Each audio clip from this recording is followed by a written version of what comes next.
Hello ladies and gentlemen, welcome back to our YouTube channel Aku English with Oromic. I'm Aku from School of American English. Daawwattoota channelii Aku English with Oromic akkam nagaa jirtu bakka jiraattan. Yeroo dabarkeetti waa'ee artiklii ilaaluun keenya beekaman part tokkoffaa isaa jechuudha. Kana jechuun artikliin gosa meeqatti qoodamu, paartii meeqatti qoodamu fi artiklii sadeen keessaa immoo waa'ee article indefinite article ilaalee jira jechuun waa'ee ani fi waa'ee ilaalee jira jechuudha. Fi anin indefinite article yommuu ta'an definite article kennuun ammoo zaa ta'uu isaa hubannee jira jechuudha. Zaan mostly faayidaa isaa yeroo biraa ilaalla. Artikliin fi anin faayidaa maal qabu guyyaadhaa gadi fageenya ilaalla jechuudha. Haa ta'uutii yeroo dabarkeetti faayidaa tokko ilaalla jechuudha. Innis maal jedha? We use article a or an for singular countable noun, especially for consonant sound ni jira. Article a yookaan immoo ani baay'inaan kan fayyadamnu consonantii dubaraan fayyadamnaa ni jira jechuudha. Consonantii dubaraan fayyadamnaa ni jira jechuudha. Okay, suni faayidaa isa tokkoffaa jechuudha. Faayidaan isa lammaffaa mee walumaan ilaallu. Achitti garuu immoo osoo kilaasikiin jalqabin duratti si yaadachiisuu ni barbaadu chaanalii kiyya akkuma duraanii subscribe, like, share akka naaf gootan uummata Oromoo bal'aa biraan akka naaf gootan amaanaa isin jedha jechuudha. Koomantii isin kennitan hundaafiyyuu baay'ee galatoomaa. Akkasumas dheengadda kilaasii reegal qabee jira. Baay'een keessan isin tolee jira. Baay'ee gammaddan itti ufaa jechuudha. Kalatti maan gara kilaasikeetti yoo deebisu maalidha? Rule number 2. Rule lamaffaa faayidaan lamaffaa maalidha? An is used before a vowel sound. Kan enggak damai dah? A is used dah. Asal mas menjadi A is used before a consonant sound dah jadi cuda. A ni cuda. Hadda muma dah? An is used before a vowel sound. It's a vowel letter in jadi malle. Ani kan faham no? Indefinite article ani kan faham no? Sagale dubbachiif tu funduran faham na cuda. Fakkeenyaaf jechi umbrella kuni sagalee maali qaba an yuun sagalee maali qabdi sagalee a qabdi jechuudha. Kanaaf isa fuuldura maal fayyadamna ani fayyadamna jechuudha. An umbrella jechuudha. An umbrella jechuudha. Okay, lammaffaan ammoo an elephant. An elephant. Qubeen tun maal sagalee maal qabdi sagalee a qabdi jechuudha. Kanaaf qubeen kun mara ka jechuun kun mara qaba soundii dubbachiiftuu a waan qabuuf dubara maal fayyadamna ani fayyadamna jechuudha. An elephant jechuudha. Akkasumas immoo an egg jechuudha. Asirraallee maal akka dubbachiiftuu irraa akka jechuudha. Kanaaf gaafsa maal fayyadamna ani fayyadamna jechuudha. Akkasumas immoo an hour. Asitti echiin tuni maaliif consonantiidha akkasii mire consonantii ta'e maaliif duratti ani fayyadamna? Nuti kan barbaannu vowel sound barbaanna malee leecharii hin barbaannu. Amma jechi kun yeroo dubbifnu an hour hin jennu. Okay, an hour hin jennu. Maalama an hour jechuudha. Qubee echi kun akka dubbifama yeroo dubbifamu echi tokko dubbifama akka aad dubbata jechuudha. An hour yeroo numaanna an hour hin jennu. An hour na jechuudha. Kanaaf sagalee of keessaa qaba jechuudha. Kanaaf dubara maal fayyadamne dubba ani fayyadamne jechuudha. Akkasumas immoo dheengadda ilaalaa jira jechuudha. Okay, dengan dari lagi cuci. Akkasumas ada an honest boy. An honest boy. Kunam honest dia dubbatam. Yeroo dubbakan dubbatama honest nan. Echin kun maal dha? Echin kun silent achu. An honest boy nan. Kanaaf echin sagalee maal qabdi? Sagalee o qabdi jechuudha. Okay? Echin tuni sagalee o qabdi jechuudha. Honest ni malee honest hin jennu jechuudha. Kanaaf sagalee dubbachiiftu o waan keessaa qabdu maa goona ani fayyadamna jechuudha. Akkasumas immoo an onion. Ontu illee maal hin jalqabdi dubbachiiftu jechuudha. Kanaaf isa fuuldura maal fayyadamna ani fayyadamna jechuudha. Walumaa galatti seera tokkoffaa keessatti yeroo hundayyuu sagaleen keenya dubbachiiftu yoo ta'u taate maal fayyadamna ani fayyadamna jechuudha. Fakkeenyaaf an elephant is a big animal. An elephant is a big animal. There is an egg. There is what? An egg in the basket. there is an egg in the past. Akkasumas immoo she gave me an apple. An entu maadha dubbachiifta jechuudha. Kanaaf sagalee dubbachiifta jechuudha. Kanaaf she gave me an apple. She gave me an apple. Akkasumas immoo John is an honesty boy. John is what? An honesty boy. Walumaa galatti faayidaan lamaffaadha. A is used, an is used before a vowel sound jechuudha. Ani kan fayyadamnu sagalee dubbachiiftuuf hunduraan fayyadamna jechuudha. Example itti ilaallu. He is a hero. Now here is H is what? Is sounded here. Akkasumas immoo that is a hotel. H is sounded here. Garaagarummaan awwarii kanaaf yookaan immoo honesty kanaaf kana maal? Kuni sagalee of keessaa yoo qabu kun immoo sagalee masaa qaba jechuudha. Kun amala hero hin jennu maana hero hin jechuudha. Sagaleen kun maal ta'ee jira? Sound ta'ee dubbatee jira jechuudha. Akkasumas immoo that is a hotel. Asin maaliif fayyadamne? Kun sagalee consonantii waan qabuuf. Akkasumas immoo maaliif fayyadamne? Sagalee consonantii waan qabuuf. Hotel inni malee hotel hin jennu. Hotel inni dha. H mataa jechuudha. Sagaleen kun sagalee maali qaba? H jechuudha. H in kanaa maal dharee? Consonantii moo dubbifamaa? Consonantii moo dubbachiiftu yookaan vowelii? Consonantii dha jechuudha. Kanaaf hotel inni jechuudha. Hotel sagalee maa H qaba jechuudha. Kanaaf dubara maal fayyadamne? A fayyadamne jechuudha. Kanaaf yeroo hunda H yoo qabe ani fayyadamne jechuudha. Kanaaf sound isaa ilaaluun barbaachisaa jechuudha. Sound isaa ilaaluun barbaachisaa jechuudha. Okay, kaitanu kanaaf H is sounded here naturally. Faayidaan sadaffaan yookaan boruun sadaffaan madaa to talk about something for the first time. Yeroo baay'ee artikelii keessatti kan beekamu guddaan faayidaan A fi ani fi za kana jechuun sadaffaa kan to talk about something for the first time. Wanta wayii yeroo jalqabaatiif yoo yaamtu. Wanta kana kan addaan hin beekne walumaa galatti deemshaa tolii qabdee waan kana jechuu barbaadu maal fayyadamta? A fayyadamta jechuudha. Fakkeenyaaf I saw a film last night. I saw a film last night. Eenyu ilaale? Ani jechuudha. Ani halkan edaa film ilaalee jira jechuudha. Garuu filmii akkam ilaala? Filmii allaale addaan naan baafne. Garuu film ilaaluu qofa naa hima jechuudha. I saw a film last night. Filmii horror film ilaalee filmii romantic ilaalee filmii serious ilaalee homatee yoo ta'utti inni film ilaaluu isaa qofa naa hima jechuudha. Garuu filmii akkamii akka ilaale yoo addaan baasuu barbaadu maal goona? Hima laan faratti maal fayyadamna? Za fayyadamna jechuudha. The film was great innaan jechuudha. Za. Hima awwalaa keessatti maal fayyadamne? A fayyadamna jechuudha. Okay, I saw a film. I saw a film last night jechuudha. Hima laan faratti maal godhee zaadhaan jalqabe jechuudha. Maaliif ennaan jechi filmii kun yeroo qabaate yeroo lammaffaatiif maal ta'e jira? Yeroo lammaffaatiif irra deebi'amee jira jechuudha. Kanaaf jechi wayii yookaan himni wayii yeroo lammaffaatiif yoo irra deebi'ame artikelii definite artikelii zaa fayyadamna jechuudha. Kanaaf zaan kun baay'inaan kan beekamu we used for the second time ennaan yookaan immoo for the second jennaan. Asitti immoo okay to talk about something for the first time artikelii A kanaa fi ani kana kan fayyadamu baay'inaan waa wayii jalqaba dubbachuu barbaadnu wanta space wanta unspecific ta'e jechuudha. Wanta yeroo isaa hin beekamne yookaan wanta general jechuudha. Kanaaf I saw a film last night the film ennaan jechuudha. Irra deebiin yeroo jammabaana the film irra deebiin waa'ee artikelii hin barannaa waa'ee kana immoo waa'ee definite artikelii zaa sirriitti barannaa jechuudha. Okay, example 2 hima kana yeroo define godhu maalidha? The first sentence it tells us what is about a film. Himni awwalaa kun maal tima? I saw a film last night. Malutima, okay? The first sentence tells us about a film whom we don't know. No filmi no beno enutima chuda. Okay, but the second sentence, himla fakum maluma, the second sentence refers to a particular film chuda. Himla fakum maluma, filmi akami akalala chuda. Filmi ala sun zagureta katena hima chuda. Okay, so we use the definite article za in the second sentence chuda. Kanaf article za kana yookaan immoo definite article kana za kana yeroo lammaffaa fayyadamna jechuudha. Hima qaba keessatti hin fayyadamna jechuudha. Example 2. There is a man outside. There is a man outside. A man outside. The man is your father. Okay? Amma itti maalifi maali yeroo lammaffaa deebi. Gaafa maali yeroo lammaffaa deebisu dubara amma fayyadamu qaba. Za fayyadamu qaba jechuudha. Garuu jalqabatti maal fayyadamu qaba? A man. Look, there is a man outside.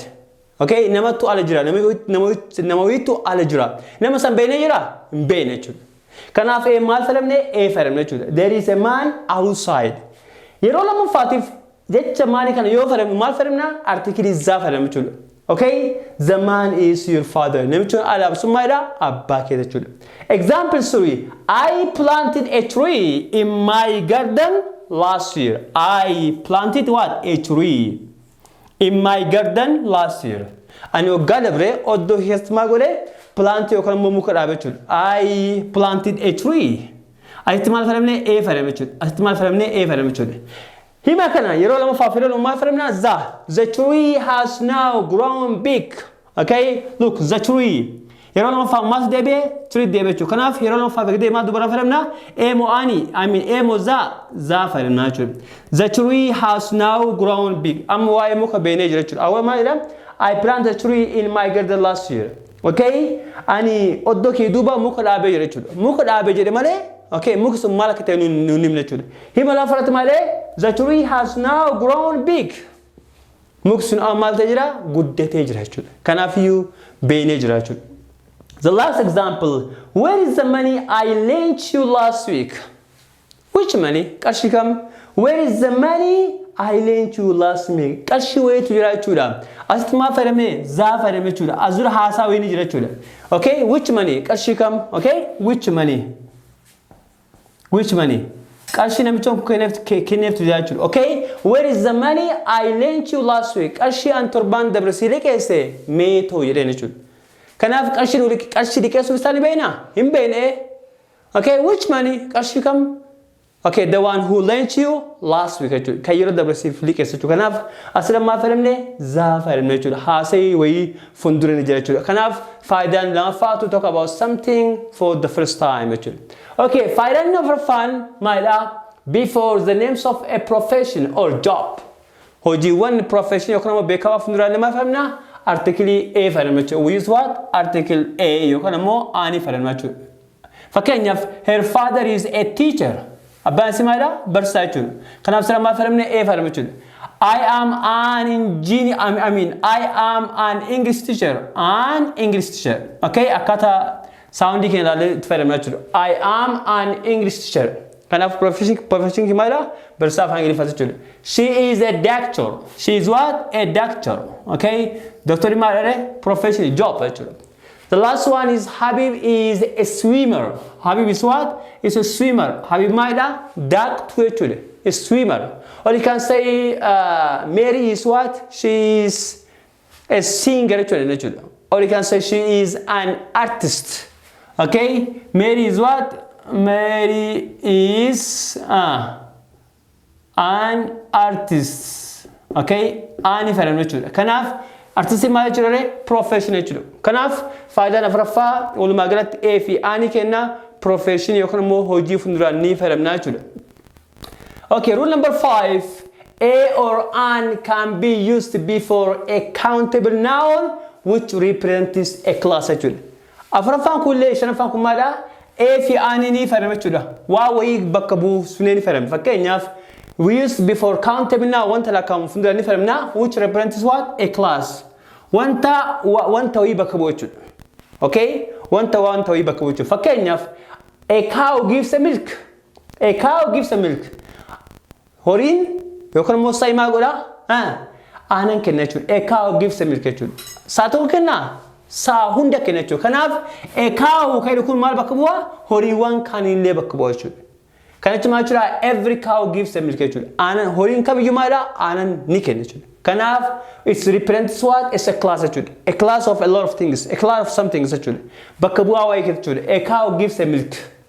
Horiin yookaan immoo saani aanan kenna is fact jechuudha. Kanaaf every cow gives milk. Kana jechuun maal sirraa maal hubanna?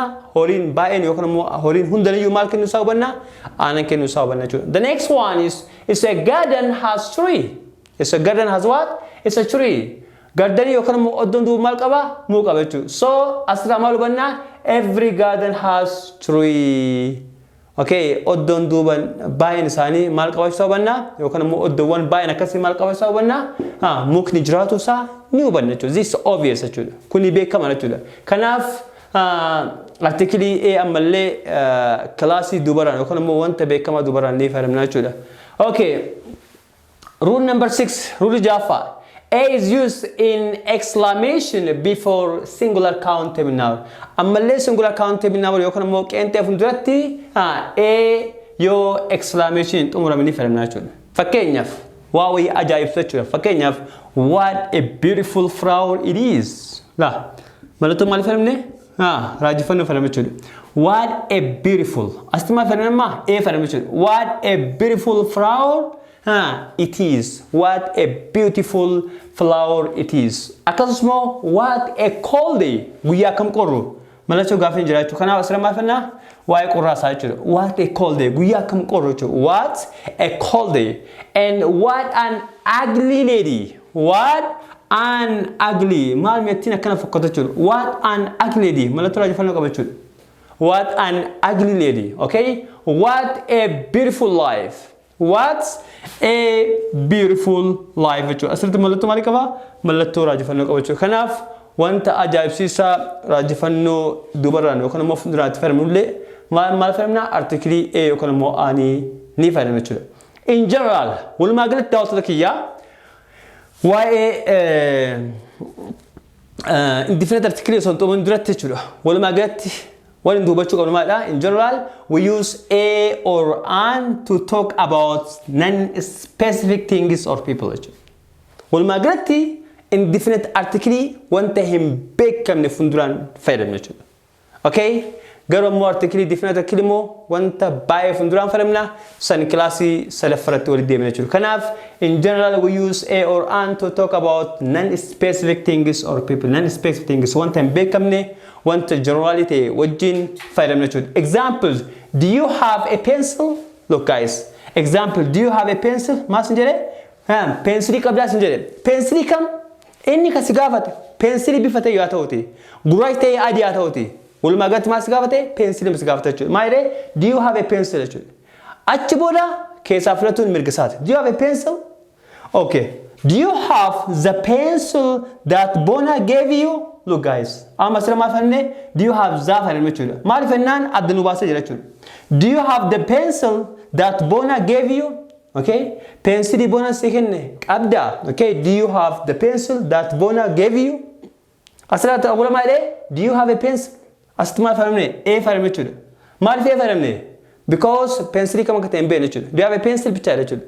Pencilii qabaachuu kee qofa si gaafataa jira jechuudha. Okay. Example 2. I want to buy an apartment. Okay? Ani apartama yookaan immoo mana fooqii baay'ee keessa galan bituu barbaada jechuudha. I want to buy an asimmaa fayyadamsitam ani fayyadamu jechuudha. Because dubbachiiftuu saawundi isaa A qabda jechuudha. Kanaaf I want to buy an apartment jechuudha. Apartama bituu barbaada jedha jechuudha. Hima lama fayyadamaa jedhamoo example lama fayyadamoo I want to buy the apartment that he visited jedha jechuudha. Ani apartama yookaan immoo building yookaan immoo fooqii inni daawwatu san bituu barbaada jechuudha. Kanaaf fooqii kam akka ta'e beekamee jiru jechuudha. Fooqii maal ta'e? Fooqii inni daawwatu jechuudha. Okay? Which apartment just he is going to buy? The apartment that he visited jechuudha. Kan inni daawwatu deemsan jechuudha. Kanaaf saniif hima lama fayyadamne za fayyadamu jechuudha. Faayidaan article yookaan immoo indefinite article maybe kana qofa kabiraalee jiraachuu danda'a. Walumaa galatti immoo inni ja'iin kunniin afaan Ingiliffaa keessatti baay'ee beekamaadha. Amma kilaasii itti aanu yookaan immoo kilaasii sadaffaa isaa part sadaffaa isaa is about indefinite article ta'a jechuudha. Mee osoo xumuriin duratti gaaffiiwwan kanneen waliin haasa'ina jechuudha. Gaaffiiwwan kanneen waliin haasa'ina jechuudha. Okay, na dura guutaa deema. Okay. Ina guutaa cameraman. Fill in the blank space, okay, with the a or an jechuudha. A yookaan immoo ani fayyadamtee guutaa jechuudha. Okay? Tokkoffaratti maadha? Okay? Tokkoffaratti dash elephant. Amma sitti gagalu A moo ani jechuudha. Dash elephant. An elephant. An elephant. Maaliif an jennam? Sagaleen Eedhaan waan bahu. Because sagaleen keenya maal jalqabame? Eedhaan jalqabame jechuudha. Yookaan immoo A jechuudha. An elephant jechuudha. E osoo hin yeroo sagalee godhumaa oona A ta'a jechuudha. Kanaaf an ta'a jechuudha. Lammaffaa dash car. A car. Because wanni keenya maal jalqabame? Siidhaan jalqabame jechuudha. So deebiin keenya maal ta'a? A car ta'a jechuudha. Sadaffaa teacher. A teacher. A teacher. Maal teacher ta'a? Sagaleen keenya maalidha? T jechuudha. Kanaaf hundi consonant ta'a jechuudha. Akka sadaffaan Our. It's an. An. Maalif ma consonant H dhaan H consonant miti ma? It's a sound. A sound jechuudha. Sagalee ilaalla malee qubee ilaalla jechuudha. Kanaaf kun maal ta'a jechuudha? An hour naa jechuudha. Maalif dubbachiiftuu kun A bakka buuta jechuudha. Eshi interesting story. Uninteresting. Maalif ennaa asii maal qaba? I waan qabu jechuudha. So uninteresting. Okay, what about this one? University. A university. Ma qubee dubbachiiftuu sagalee nagarta? Y sound. Y sound ni qaba jechuudha. Kun maal bakka bu'a? Y bakka bu'a jechuudha. Kanaaf a university naa jechuudha. What about this one? Ice cream. An ice cream. An ice cream. Maal ennaan? Okay, I've keessa qabu jechuudha. So an ice cream. Okay, old man. An old man. An old man. Yes, it is an old man. Okay, MA in English. M-A. Eh? Actually, MA in English. The M-A. Asitimi zaken farama. Article A fi ani bicha. Definite article bicha. Ha. A-M-A. MA. Eshi. Aishi daawtonni kiisi maatan. It's a little bit tricky, right? Dikono shawadami. Kuila MA gaaf MA to. Dur sagaleen dur si dhufu maala. MA. A. Kanaaf MA. This is MA la. MA. Sagalee kana qaba jechuudha. MA jechuudha. Kanaaf MA tun MA na rakkoo malee sagalee si ilaala jechuudha. An MA. Okay? An MA jechuudha. Okay, cool. Okay, European hour. A European hour, yes? A European. A. Maalif ennaan? Why sound qaba jechuudha. A European. Why bakka bu'a jechuudha. Okay. Dash easy question. An easy question. An easy question. Kun salphaa jechuudha. Because dubbachiiftuu qaba jechuudha. Okay. Dash orange shirts. Dash orange shirts. An orange. An orange shirts. Okay. Maalif beeta an dash orange. Asitti orange mire? Sila ani ta'a mi sila? Okay, garuu ammoo asitti waa balleessa jira jechuudha. Shirts jedhee jira. Orange shirts yoo jedha amma sitti mala. Ana asii yeroo si barsiisu A fi Anin pura wajjin hin faramu jenne. Kanaaf jechuudha asitti waan qabuuf dongora jechuudha. Kanaaf kun deebiin isaa bakka sanatti maala? Hin galu jechuudha wanta kalla jechuudha. Because this is what? This is plural countable noun. Okay, yeroo hundayyuu A fi Ani kana wanta lakkaa'amne wajjin fayyadamna. Wanta tokko tokko bicha, wanta darurat fayyadamna. Okay, happiness. Okay. Happiness. An happiness. And happiness. No, a happiness. A happiness. An Eshi. Gammachuu lakkaa'ama? It's confusing. Gammachuu lakkaa'ama mee akkam lakkoofsa hin deetti? Hin lakkaa'amu. Kun illee lakkaa'amu jechuudha. Hin lakkaa'amu jechuudha. Garuu kuniin zero condition yookaan zero articles yookaan immoo omission jedhama itti dhufne ganaa baranna jechuudha. Okay, water. Water jenna? Bishaan tokko hin jenna? Waa keessa hona inni qofa jecha lakkoofne jechuudha. Kanaaf kunillee hin galu jechuudha. This is what? This is uncountable noun jechuudha. Yes, this one also uncountable. Uncountable noun. This is uncountable. Okay, the next one, dash doctors. Doctors. Huh? Okay. S. S, yes, you're right. Asitti A fi Ani qofa hin jedhee mere? Kanaaf yoo asitti maala? Hin fayyadamu. Maaliif ennaa this is plural countable noun jechuudha. Wanta lakkaa'amu irratti, wanta lakkaa'amuu fi wanta danuu irratti A fi Ani fayyadamna? Hin fayyadamu jechuudha. Okay, dash advice. Okay. An advice. Huh? An advice. An advice. Gorsa tokko hin jennaa? Hin jennu jechuudha. A piece of advice. Yeroo baay'ee akkam ta'a? A piece of advice ta'a. Osoo akkas jedhee jiraadhee asitti A fayyadamu jechuudha. A piece of advice jechuudha. Ayitammoo omaa fayyadamu jechuudha. Okay, this is omission article. What about air? Cleanse air. The same as. The same. This is also kan fayyadamna? Hin fayyadamu jechuudha. Love. So. Hin fayyadamu, okay? Jaalala tokko hin jennu. I love you malee I love you hin jennu. Love is accountable. Accountable na wanta lakkaa'ame jechuudha. Okay, milk. Kunillee hin fayyadamu. Okay, and anger. I mean, anger, you know.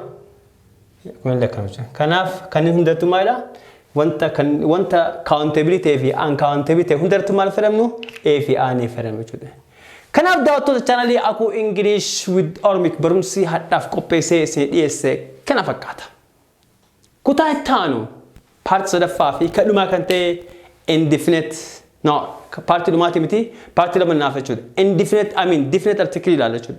Definite article mal is that, okay? Yeroo mal lalla za lalla jechuudha. Zan definite article article bakka lama qoodama indefinite article fi definite article jedhama jechuudha. Kanaaf yeroo mal lalla definite article za fi class dhuma ammoo omissions of articles yookaan immoo zero articles ka wanta kalle irratti daballe yookaan wanta kalle e fi ani furan ilaala jechuudha. Kanaaf daawwattoota channel aku English with Oromic barumsi hadhaaf qabadhe yaadde kana fakkaata. Barumsa hadhaatti yoo gaafii qabaattan comment irratti naaka. Hadhaaf nagaatti si chorbaadha. Achi garuu akkuma duraanii channel kiyya subscribe like share akkanaaf gootan kabajaan isin gaafadha. Yoomii taanaan isin jaalladha. Love you all. Najiraadha. Bye bye.